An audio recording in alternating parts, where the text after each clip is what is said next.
Trojans Talk Research is a monthly spotlight on the research interests of choice faculty presented by Troy University's Office of Sponsored Programs. This month, Dr. D. Bennett and Dr. Paige Paquette talk about their research on Alabama's literacy mascot, Short the Squirrel.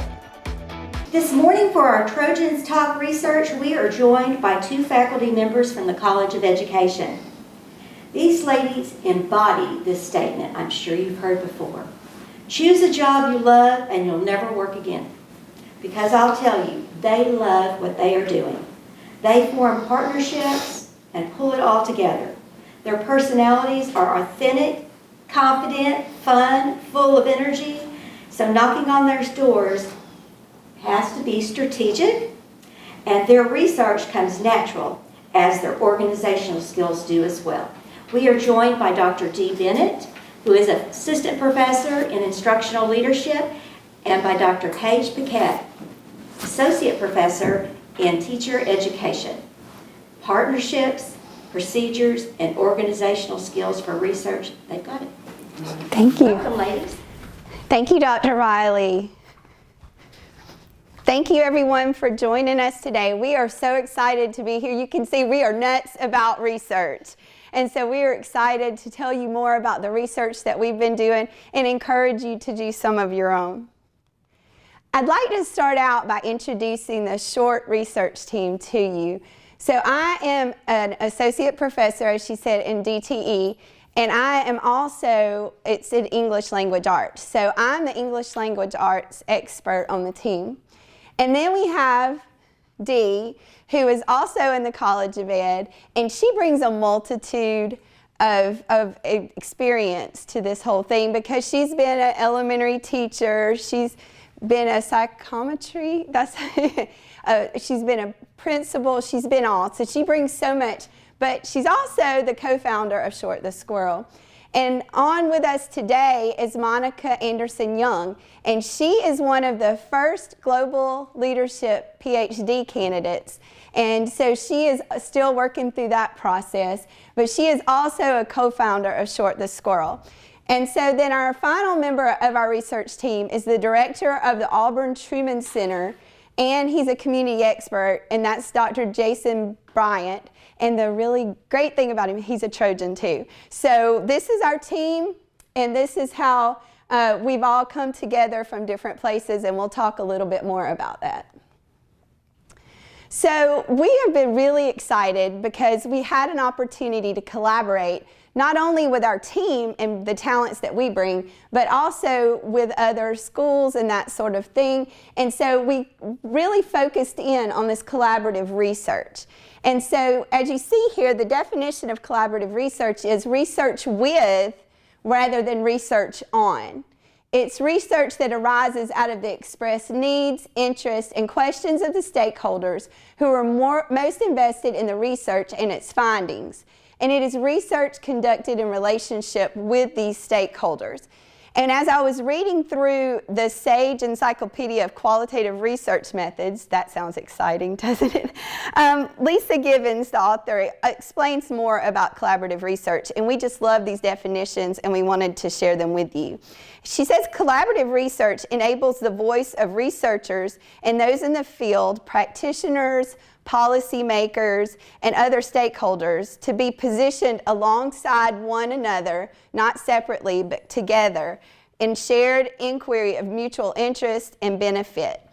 Although it can involve many different types of alliances, common goals and mutuality are integral parts to collaborative research.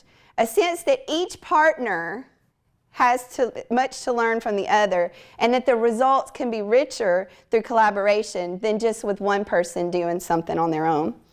And as we were talking about collaborative research, Monica shared with us, I'm pointing to her like she's up there somewhere. Monica shared with us an interesting perspective. She said, as a practitioner and a doctoral student, she sees the opportunity to engage in collaborative research, and it allows us to conduct real-time research while improving the communities in which we're researching. So we're able to have a positive impact on the community while we are doing the research, and that is really exciting to us. So you'll see here, we wanted to give you a visual of how we see our collaborative research working together. So obviously we have some people from Troy University, that would be us, and that we are working together because as an English language arts professor, I want to know how we can encourage students to love to read and how we can build literacy and how we can make it better. And so then Dee's is more in a leadership and administration area. She's able to see how can we help principals do that for their schools? How can we increase these scores? How can we make them better? So then we brought in Auburn with Jason, and Jason is a community engagement person. He knows how to get out in the community and to work, and he is also our data guy. We don't know that much about data, whichever way you want to say it, but we don't know that much about it as much as he does, so he was very valuable to us. And then we're partnering with Short the Squirrel, and Short, if you haven't met him, he's awesome. You've seen pictures of him. But Short loves to read. There he is right there with his book. And he loves to read. He believes that waiting time is reading time. And so he wants to encourage students and kids of all ages to learn to read and love reading as well. And so then for our particular research we've done here, we brought in 2 East Alabama schools. Now the benefit of the College of Education is that we go to a lot of places, and the educators, the principals, even superintendents are Troy graduates. And that is such a valuable thing for us because they understand who Troy is and what we want to accomplish through the College of Ed. And so both of the principals at these schools are Troy graduates. So that was an easy in. And so then as we went and we talked to them, these are 2 very different schools. One is a Title I school and one is a STEM school. So they're very different, have different types of students. And it was really great when we walked into one of the schools, the principal said, I've been trying to figure out everything I could do to get this squirrel to come to my school. And so she was so excited that we came to her and asked her to participate. And then at the other school, he didn't really know that much about Short, but in a short time, he did realize how exciting it was that the kids loved the mascot. And so he even went out and ordered a mascot for his school because he saw the enthusiasm and excitement that Short brought to the kids. So you can see by this picture, it doesn't take much to realize why we wanted to research literacy and a mascot.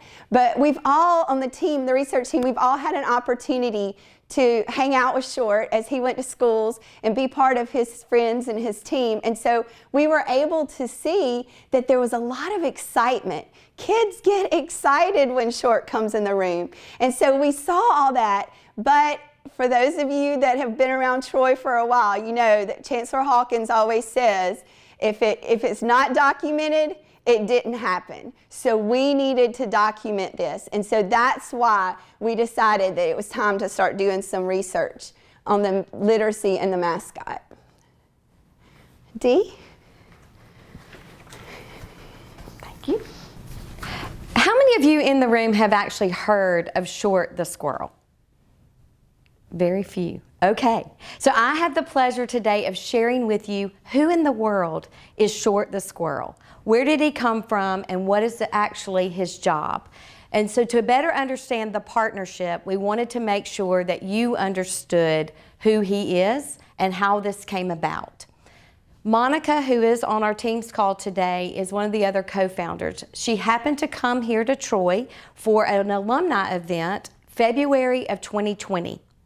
In that overnight stay, the 2 of us actually reconnected, had an opportunity to visit, and actually talked all through the night, catching up after not seeing one another for about 30 years. And that means we're getting old, right? So with that, what do you ask? What have you been doing? Tell me what's been going on. And she began to explain that she loves her job. She was so excited to be back in Alabama, but she didn't want to talk about her job. She wanted to talk about something that had been placed on her heart. Her oldest daughter had just taken a job as an assistant DA. And in her time in the courtroom, saw how many children were waiting without anything to do. The adult that they had come to the courtroom with, whether they were disputing a parking ticket or maybe something a little more traumatic, that adult didn't realize that you could not take electronics into the courtroom. And so the children didn't have something to do. And so McRae began to say to Monica, Mom, this is when they should be reading. Why didn't someone take some books? This would be a great thing to entertain them while they were waiting in the courtroom. So Monica, a true Troy Trojan, a true servant leader, embodied the motto, mind, heart, and action, right? And she said, by golly, I'm going to do something about this. And so she began to elaborate and explain how she was going to produce short sheets, short activity sheets that could be placed in the courtroom to give those children something to do. Well, as Paige mentioned, I was a kindergarten teacher, and I thought, you know what? They're going to need those sheets to be bound together. So have you thought about maybe you could just put them all together in maybe a booklet? She was like, great idea. Well, the more we began to talk about this and what content could be on those activity sheet pages, we said, oh, wait a minute. What if you put an apostrophe S and the short sheets become shorts sheets and they belong to a character? And at the same time, we said, a squirrel. Why? Because a squirrel is everywhere. They're in the country, they're in the city, they're in trees all over, they're running across the quad. And so it would become a character that all children, no matter where they were that they could identify with. So sure as girls or women in the South do, she was backing out of the driveway the next morning, still talking about Short the squirrel, and said, Dee, find us somebody at that university who can draw us a squirrel. So back to networking and partnerships, we worked with the Design Center, Ed Noriega, and he did find us that student who helped us design a squirrel. Where we thought this booklet, when we piloted in 4 counties, where we thought it was going to be a one and done, remember that date, February 2020? What happened in March of 2020? The whole world stopped, right? Which probably was a good thing for Short, because we had 2 very high energy co-founders who were stuck at home and needed something else to do because we weren't out and about like we love to be. So in that time, we had a friend who called and said, okay, I understand your squirrel is trying to entertain children while they're waiting in court, but I just came from the doctor. And do you know where else children are waiting with nothing to do? In the doctor's office, in the urgent care. And so at that time, our initial booklet, which we thought would be one and done, Short in court, morphed into a second booklet, Short Gets Sick. That morphed into a booklet for the bank, Short's Money Tree. That morphed into Short's Feelings. That morphed into Short Recycles. And the list continues to go on and on. We have just actually worked with RC&D for children who are waiting at a dock while their parents are fishing, waiting at a marina while they're launching the boat. Where children are waiting, Short can fill that gap.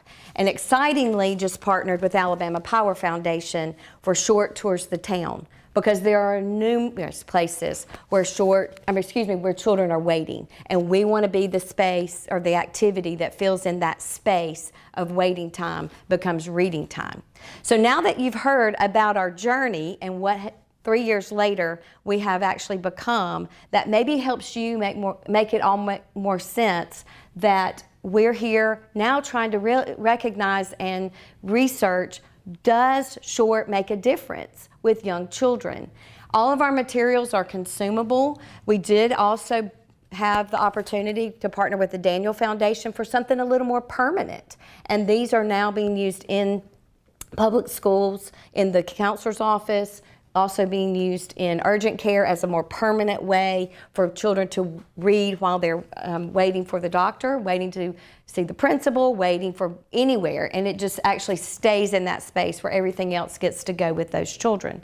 So 2020, that was also a very critical year in the College of Education, because that was when the Alabama Literacy Act was implemented. And that became another piece of research where we were asked as educators to pull in our stakeholders, but then how? How besides just a donation to that school library? And Short could then fill that gap. Short could allow our stakeholders in the community to encourage reading. So we reached out to Governor Ivey's office, again, thanks to a Troy connection, and shared our story just as we did with you. And she said, this is perfect. This is exactly what we're looking for when it comes to stakeholder relationships and bringing everyone to the table to help close that achievement gap. I, as the governor of Alabama, am going to name Short the Squirrel Alabama's reading mascot. Of course, we were elated, so excited, could not believe that we were going to have the privilege of being an Alabama reading mascot. But then it resonated to us, what messages do mascots carry to all of us in this room, right? We want Short's message to be waiting time is reading time. But I'd like for you to take just a second and look right here at these different characters. Now, I see a lot of young students in the room, and you may not recognize some of these characters. But tell me what resonates with you when you see one of these. Anyone? What's that? Wildfires with Smokey the Bear. Still at 50 years old, I do not play with matches because Smokey the Bear told me not to, right? Okay, what about another one? All right, Leanne, you and I may be the only ones that know this guy in the middle.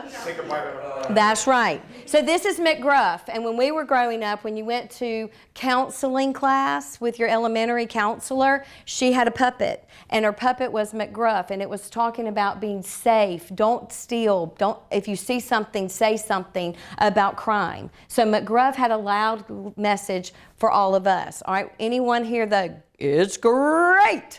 All right, so what do we want to do every morning? Frosted Flakes or eat breakfast, right? And so these different characters have a message, just like Short the Squirrel.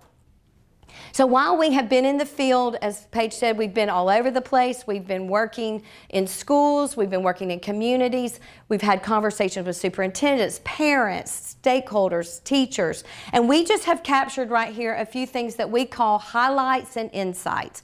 What continues to prompt us to want to do the project, but more importantly, why do we want to dig deeper in the research? So the first one is, unfortunately, over half of our children in Alabama are reading below grade level.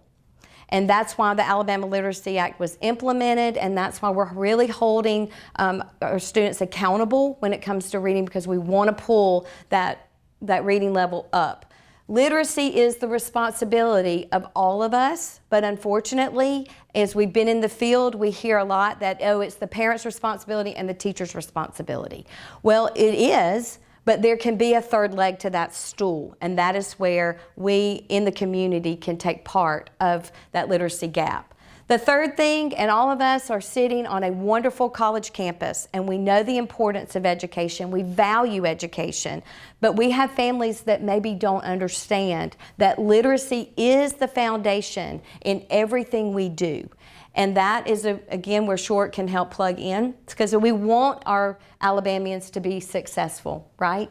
And then the last thing there is about mascots. And as we've begun to research mascots, not only what are their captions, what is their message, but ironically, children who are in peculiar or precarious situations actually hear that message louder than students who are in a more successful and traditional home. So we thought, oh goodness, we've got to keep going. We've got to keep working with Short so that message is loud and clear. So all of Short's story brings us to this very reason we're here today, and that is to talk about research.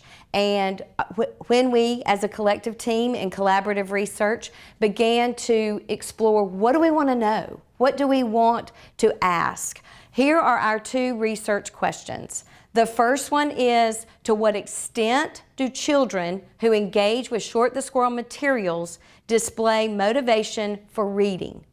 Now, I want to clarify, all that you just saw when I was Vanna White here and showing you all these different things, those are in the community.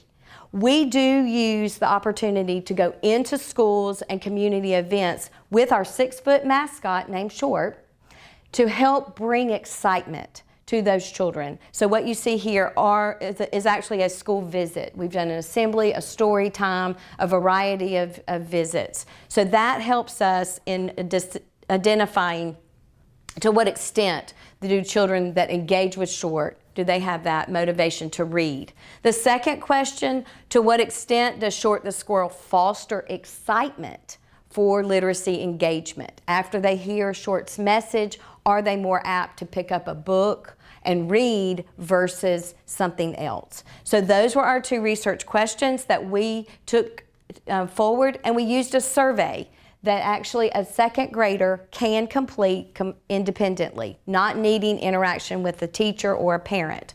This survey is modified from the Wong-Baker FACES scale. You may be familiar with that when you've been to an urgent care or a doctor's office and they say, rate your pain, and they're all the different faces. So in this case, we modified that to rate reading. Do you love to read so much? Do you like to read a lot? Do you like to read sometimes, or do you not like reading at all? The research project itself, as Paige mentioned, is happening in two schools, both in the same school district. Both schools have a wonderful relationship with Troy University. We have interns in those schools. We have teachers who've graduated from Troy in those schools, and then those partnerships are just key to the success of the project. One's a Title I school, one school is a STEM school, very different populations of students. They are all second graders. So our focus group was in second grade mainly because when we met with those administrators, that was their request. They felt like that was a good target grade. The students were independent enough that they could do the surveys without a lot of prompting or coaching from the teachers. And then we needed 3 points of data. The first point of data was a baseline. They had never heard of Short the Squirrel, or if they had, it had not been at their school. So we wanted to know, how do you feel about reading before you ever met Short? That was collected in November. And then we went back in January. Half of the second grade classes in the building came to an assembly, and they met Short in person, or like we like to say, in Squirrel. And they actually were in that assembly, had the story time, and then went back to their classroom and completed the survey. The other half of the second grade didn't come to the assembly, and that particular day, they just took the survey again. And so that was our second data collection point. The third data collection point is Short hosts an annual birthday party every February. It's a virtual engagement where children all over the state can actually participate in a day of reading. And so the entire school did the virtual birthday party in both of these spaces, and then the second graders took that survey again. So we had 3 data collection points. Now, in fairness, it's not on the slide, but in fairness, I do want you to know that we are educators, and our heartstrings were very much pulled over the fact that half the second grade never got to see Short the Squirrel in Squirrel, right? Teachers were not happy that they were not happy. So we, after we got all of our data collected, we went back to those schools and we did an assembly. And then those second graders who didn't get to meet Short the first time, they got a little extra attention because he went in their classrooms in a smaller environment. So all of this to say, all the data has been collected. We are now in that data analysis section of the research project, and we are preparing for publications and to actually give the outcomes of what happened during this research project. But during the process, we internally learned some key points. We are not finished exactly with our data analysis, and we are leaning heavily on Jason Bryant. So we're going to get into what is the rest of the story. But when Paige was talking about collaborative research, and we all come together with different talents, as different team members, she shared with you that great statement from Chancellor Hawkins: if it's not documented, it didn't happen. And so Paige is a key player as a veteran professor here at Troy, that you're always watching for opportunities for research and opportunities to document what you're doing in your field, whether it's in the College of Education or anywhere you are. As an early childhood educator and a co-founder of Short the Squirrel, I come to the team with a different lens. Monica is in corporate America, and she is a facilitator of corporate communications and a co-founder of Short the Squirrel. She comes with a different lens. And then, of course, you've heard us brag about Jason Bryant and his many talents. So why do Dee and Monica want to research literacy and a mascot? It's because of this young man right here. And so I am going to take a time out and just tell you a brief story about this little guy. And I call him this little guy because we don't even know his name. But we were called right after that first birthday launch, and the teachers had used Short's virtual birthday party in their classroom. We're 1 year out from the pandemic. And we were asked to go to Uniontown, Alabama. Do any of you know where that is?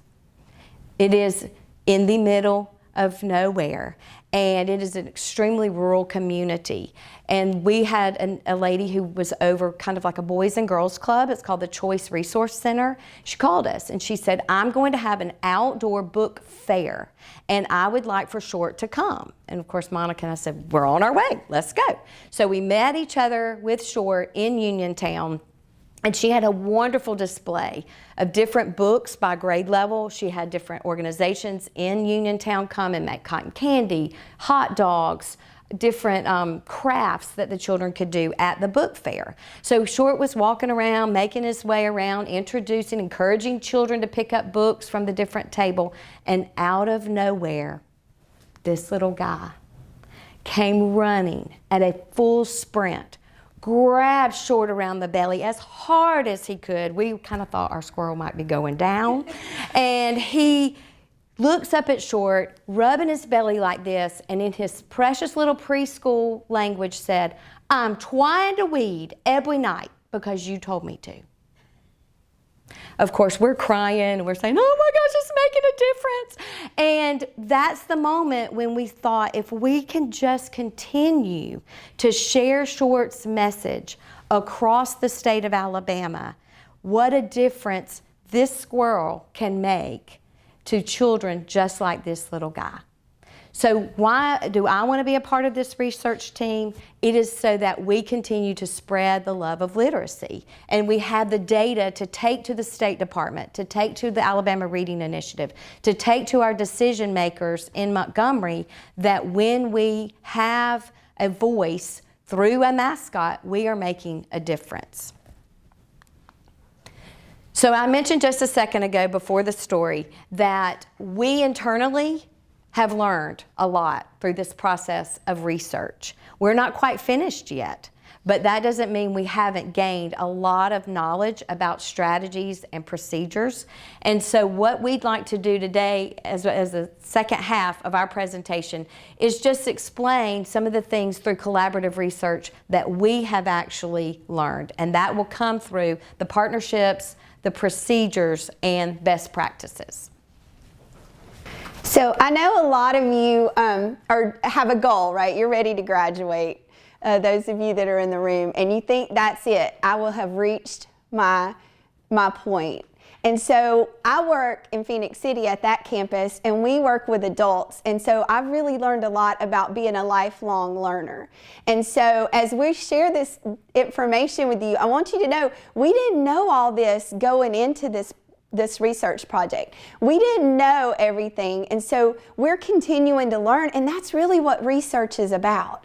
It's just learning and growing and then using it to make a difference. And so whatever your job is, whatever your career is, there are going to be opportunities. It may not be research in the point of what you're seeing here, but you're going to have opportunities to, even on just a simple level, to say, okay, why is this not working well? Or why is this working so well? And how can we take this and use it and replicate it in other areas? So that's why I'm so excited to see you all here, because research is a part of everyday life. We are learning every day. So I don't want to break your hearts and tell you that you're going to still need to learn after you get out of college, but we're doing it all the time. And so these are the things, some of the things that we've learned just from doing this research. And so first thing we really looked at, we saw the quality of partnerships and how that is so important, and the talents of the team that we bring together. And it's like Dee said,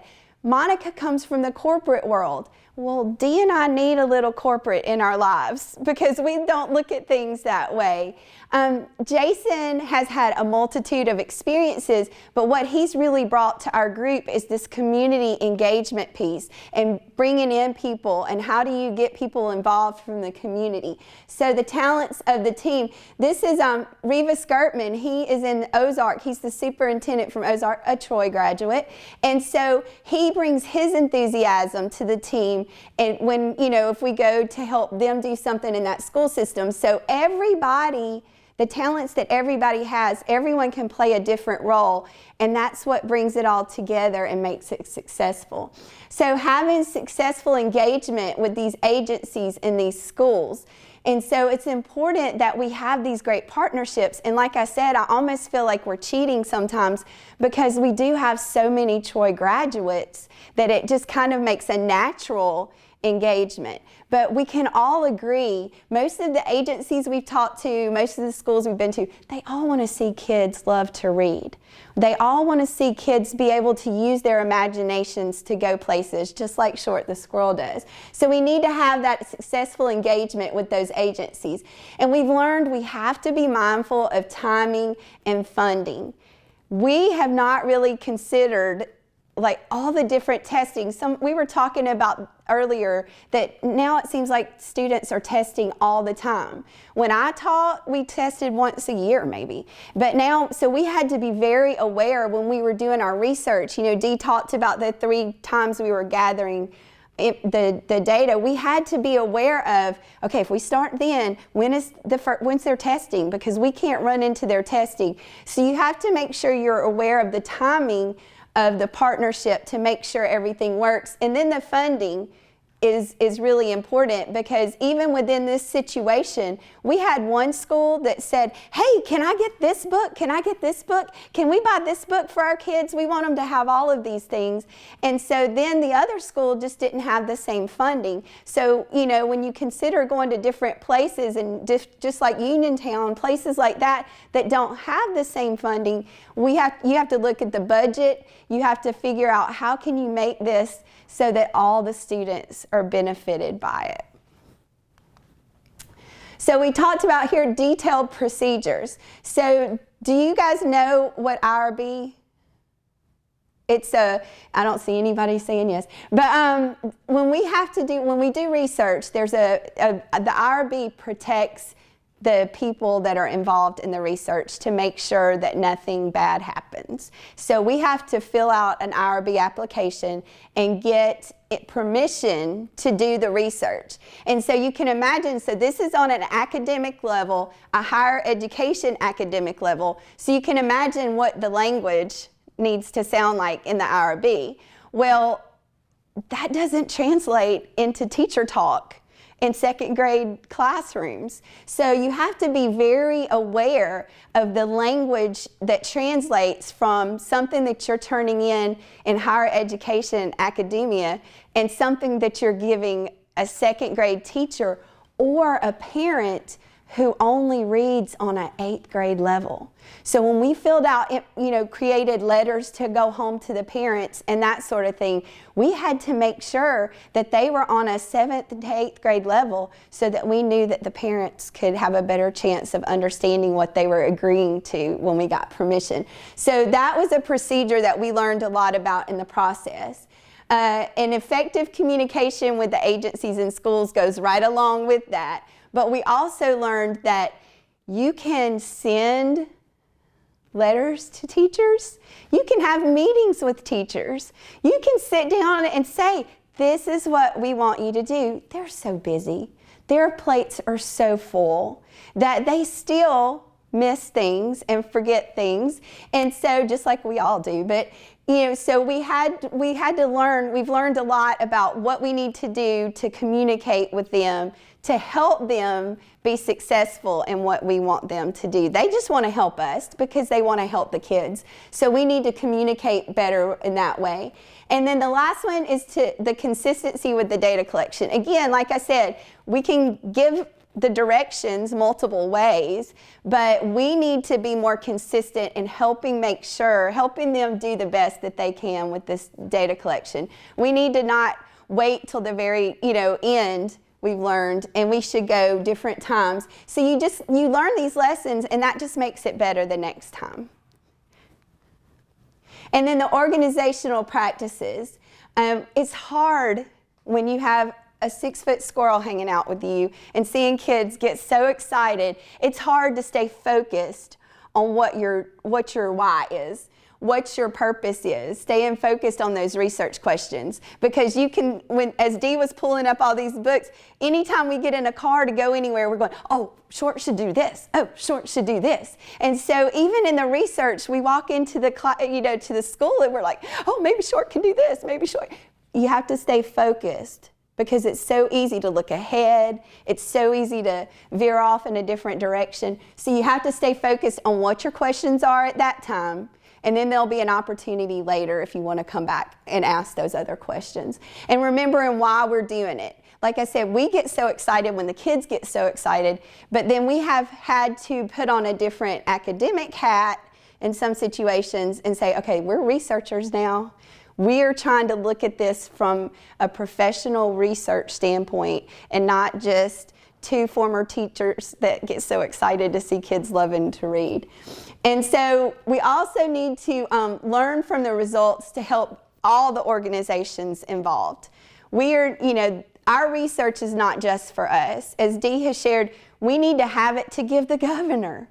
We need to have it to help the schools. So it's to remember that we are doing something that is mutually beneficial, just like the definition of collaborative research says, for everybody, and that we do better when we're doing it together than when we're trying to figure these things out on our own.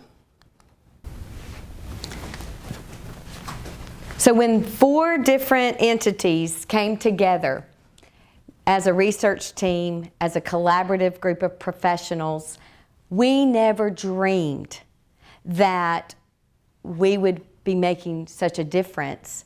But then this project would help us become different, and that it would only help us be better researchers, it would help us gather the right kind of data, and that when we pulled together these different individuals, that we are looking at the project from different lenses, but ultimately, at the end, it's to bring the love of literacy to Alabama.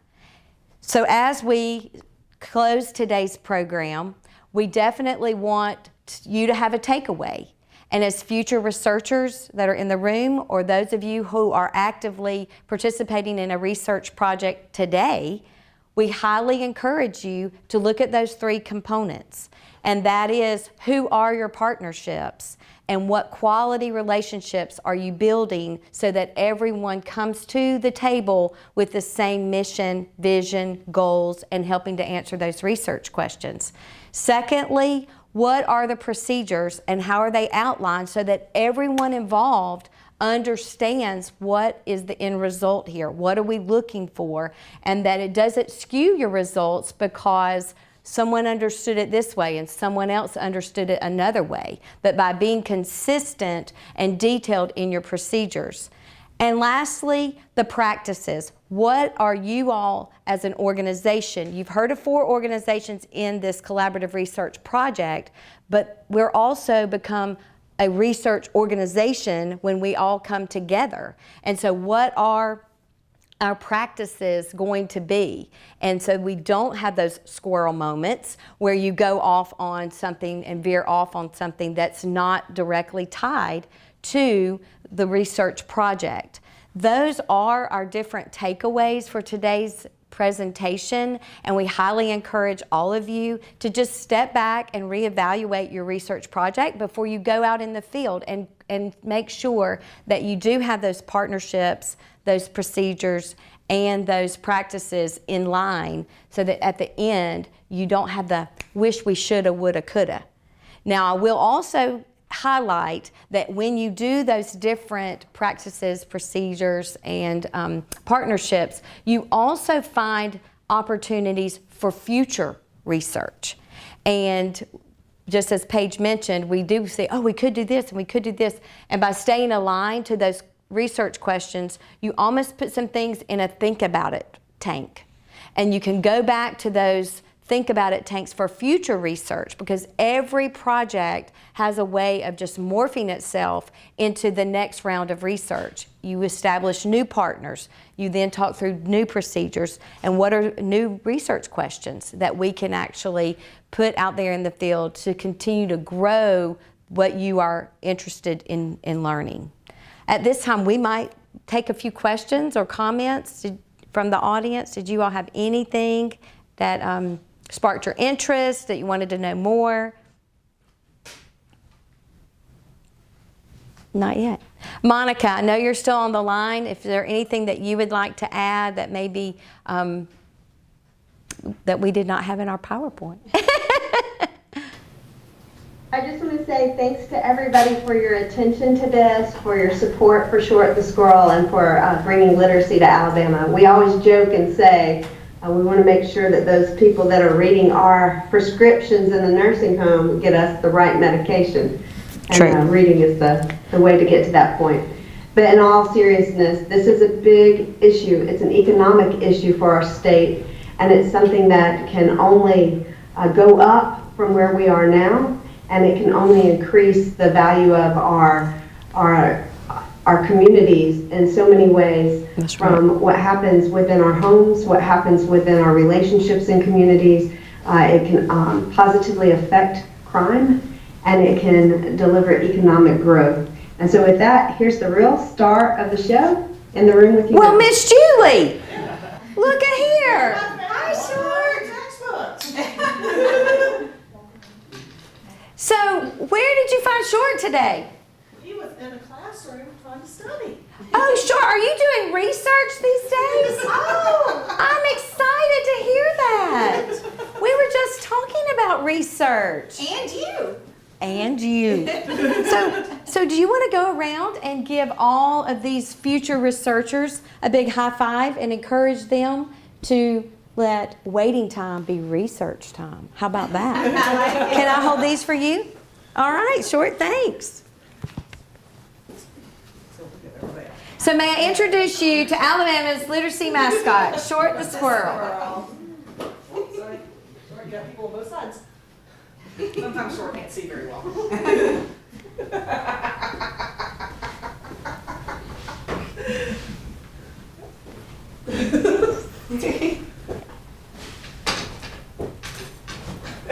You can't decide, can you, Short? A lot of people to know today. Watch his tail. That tail has taken out many a kid. Oh, Short, you're on television. Do you want to wave to the camera? Thank you for joining us today. We encourage you to follow our social media, Short the Squirrel, and also as you launch into your community spaces, please stay in touch, because we would love to bring literacy to your community, bring the booklets that are all grant funded to spaces in your community. If you have some ideas based on your field of study where we can plug in with Short the Squirrel, we will be here for a little while longer, and we'd love to hear your ideas, suggestions, and thoughts, because you never know, you will be pulled in on that collaborative team and research. That certainly will look good on your resume, that you're a part of a research team at the university level. Trojans Talk Research is a monthly spotlight on the research interests of choice faculty presented by Troy University's Office of Sponsored Programs.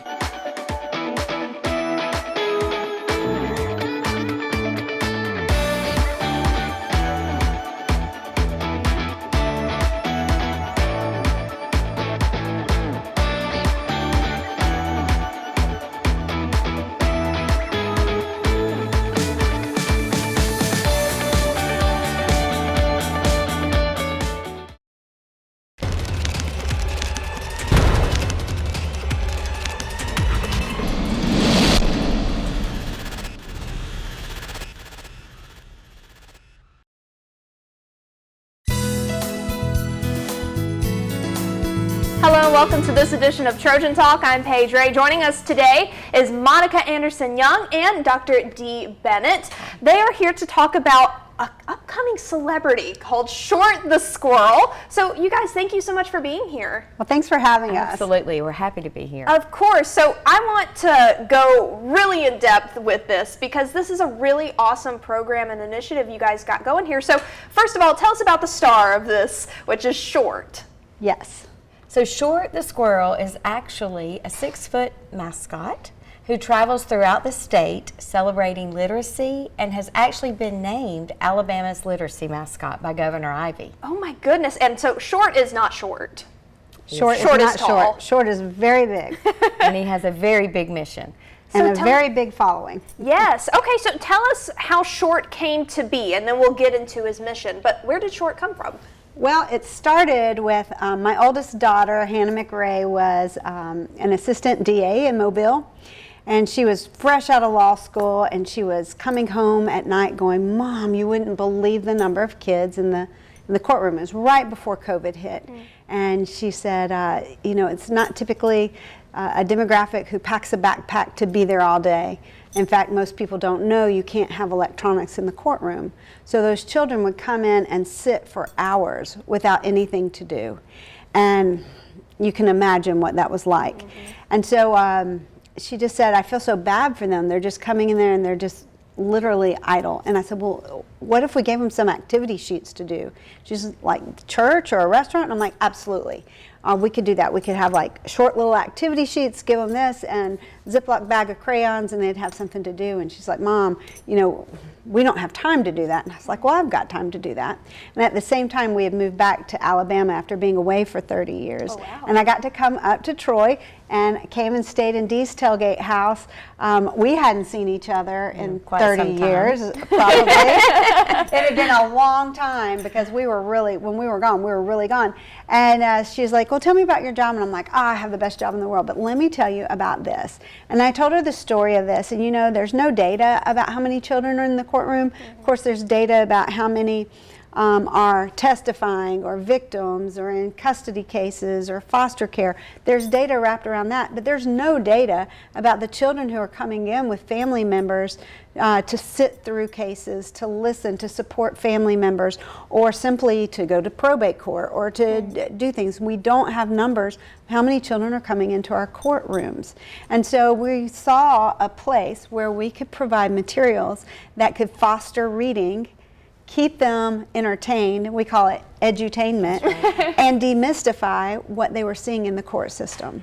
That is awesome. And so now it's grown from just the court gosh. system Yes. all yes. over the place. It has, and we stay true to our mission by reminding ourselves as we are producing booklets that it is ultimately waiting time is reading time. So every topic of literacy kits that we actually produce with Short has that theme. So in the doctor's office, Short gets sick. In the banks or in car dealerships, there's Short's money tree. We are actually working on one right now that could be used in multiple spaces in the community. Short tours the town, and that's in partnership with the Alabama Power Foundation. Yeah, we say it's our origin story. You know how Yellowstone does, where they've got the origin stories? Well, Short Tours the Town is our origin story because it's all the places Short can go in a community where a child could go and be waiting for his or her adult to do business. So you are really trying to get Short to meet these children wherever they are, it sounds Absolutely. like. Absolutely. Yes. And we like to think of literacy as a three-legged stool, if you will. The first leg, of course, is home. And so if things go the way they're supposed to go, a love of reading has been fostered at home. When that doesn't happen, the second leg of the stool, which is school, the teachers, the educators have to really patch in what hasn't happened at home and get them ready. Well, that can take up to third grade to get a child up to speed where they could have been if it had been fostered at home. Now, this is just the normal child, not somebody who needs some extra help. This is just like a regular child coming through the system. Well, we're the third leg, and that's the community. So, you know, you hear of community book drives, amazing. Donations to school, amazing. But what we're trying to do is we're trying to say community businesses and community partners, community stakeholders, you can take a literacy kit and put it where a child could be waiting in the community. And then that child comes in because they've seen Short and they've fallen in love with this giant squirrel who's come to their school, where we've made them aware of Short. And they know exactly who Short is, so they see it and they want to immediately grab it because they love Short. They do. His disposition, his temperament, that big smile, is just so inviting to a young reader, and it gives that instant association of he's my friend. Absolutely. And, you know, kind of going back to what you were saying about getting the community involved, you've heard the old saying, I suppose it takes a village to raise a child. I feel like this is the epitome of that, as in everyone has a part to play in bringing up the next generation of readers. Absolutely. And that's really awesome. And going back to what you were saying with his sunny disposition and all, they get to meet Short. So tell me about where Short goes and what he's doing when he's interacting with these kids. Well, before I'm going to jump in on this, Please. because we get invited to go to a lot of places. We get invited for Short to show up to a lot of community events, which are great, a lot of different things. But we've been very true to our mission. For Short to appear, it has to have a reading focus. And so it has to have something to do with either one of our literacy kits and a topical area that we are demystifying, or it has to do with reading. So. And I would say our most popular requests are in schools, and our educators are working hard to bring back some enthusiasm to being back at school, and some encouragement for young readers to love reading and have that achievement growth. And so I would say that's definitely our most popular request, is to do a school story time assembly or classroom pop-ins to visit. We've even had Short visit schools for a readathon, to kick off Family Literacy Night. Those have been some really interesting adventures that he has taken. We are working with a community, and you'll have to wait, we'll come back and share the final product, but we're working with a community where Short will actually appear in all of those spaces we were just describing, and taking a tour of the town with the local mayor. And so that's really going to be a new adventure for us too. We've not done that with Short yet. And I think you need to tell about our most favorite story ever when we did the community book fair. What we recognized was that there is a lot of opportunity with the book fair, and we were invited to Uniontown, where they were having a book fair in their parking lot. All the books were free. And they did this during COVID because nobody could travel, and it wasn't typically a demographic that was heading off to Disney World anyway. And so we get there, and this little fella spots Short. And he comes running down the parking lot, barreling towards Short. He's got two different slippers on, with a policeman and a fireman. We're like, look at those cute shoes. And he comes running, and bam, he hits Short in the belly so hard that we thought Short was going down. Going down in the book fair in the parking lot. And so he runs, and he grabs him, and he says, Short the squirrel, I've been reading every night just like you told me to. Oh. Well, he had watched the birthday video, our very first virtual birthday video that you guys helped us with. And he said, his mom said, he's been watching it every night. And we were trying to take his picture, and he wouldn't look at us. And so we have this picture of him looking up at Short. Adoringly looking. Such adoration. Oh. And then we looked at each other and we went, That's it. that's it. That's why we're doing what we're doing. That is so sweet. And it's the power of that message. So if I take you back to how I started this story, which is the book fair, that's the subject of Short's Money Tree, which is sponsored by Alabama Securities Commission. And we delivered it to 40% of Alabama's second graders during April, which is Financial Literacy Month. Because at that point, when kids come in with that wish list and they see all the bright, shiny new things, and they're so excited, and we love a book fair. We love a book fair. But for a lot of kids, that's when literacy becomes the have and the have not. And so what we're really trying to do when we go into schools is we try to make it where everybody wants to read, where they get that message. Dee always likes to tell your Smokey and the Bear. So in our research, we're finding that mascots resonate a message. And it may be your sports team, but it may be another message. And we know that Short says, waiting time is reading time. Reading can be your superpower. And those are his messages. And so as we were doing our research and reading about what the importance of mascot message can be to young readers, I looked at Monica and I said, I still do not play with matches because Smokey the Bear told me not to. Wow. And I just think that that helps us stay true to the brand and true to the message. And yet to realize that anywhere Short goes, he is speaking without speaking, but he's speaking volumes about what can be your superpower too, and that is reading. And that's reading, which is the basis for critical thinking. It's a lot of people are like, oh, that's so great, that's such a feel-good thing, that's so sweet that you do this. And I'm like, man, reading is an economics principle. And our state, sadly, is at the bottom of the heap of all of our states. And when we think about how can we improve the economic standpoint of our state, of Alabama, which is such a beautiful place to live, I think we all know. I mean, it's why we came back. We couldn't get back fast enough. We came back as fast as we could. But what makes this state special won't be sustained if we don't develop our readers. Because as you look ahead to a knowledge-based economy, our kids are not going to be ready for it if they aren't reading at a better level. And we've almost, can I say this? We've almost tested the love of reading out of them. And we've made it such a chore that we've taken away what the joy is. And if you spark that joy and you find that joy, then you develop a reader. And it's, you know, I love how you said a lot of people go, oh, this is so sweet, it's wonderful, because it is. I mean, it truly is sweet and wonderful, but Short also carries a very serious message and a very serious prediction of what could be if the community doesn't take action. So I'd like to go back to that part of maybe somebody at home owns a car dealership, or, you know, somewhere that they see a lot of kids come. What do they need to do? How do they get up with you to get those materials? Well, they can visit our website, and how to contact us is on that for sure. What's great about us is talk about how, like, our grants, how we're funded. Right, and so that's another special avenue. As we grew the program, we did not want there to be a financial barrier between an organization getting those materials.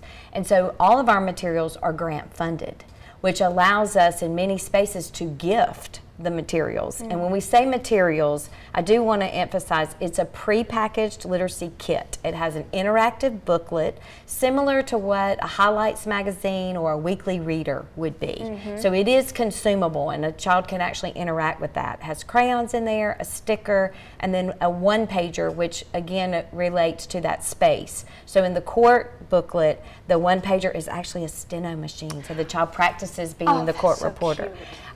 In the one for the doctor's office, it is Short was scared about a vaccination, then he was proud he got his vaccination. And it has a little checklist where the child can actually ask the doctor, are they current on their vaccines?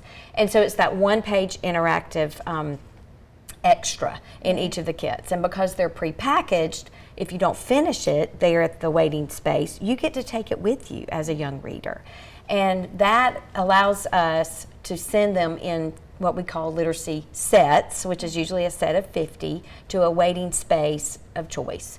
And they contact us, different agencies. We have a great relationship with the Child Advocacy Center, a great relationship with our district attorneys across the state. We're building relationships with local banks for the Money Tree booklet, and then we just know the sky is the limit when it comes to Tours the Town, because lots of spaces can use that literacy kit.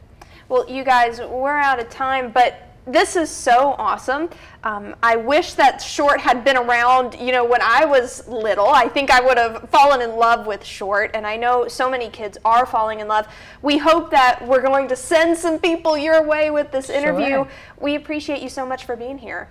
Well, thank you. Thanks for having us. This has been great. Of course. And thank you for joining us on this edition of Trojan Talk.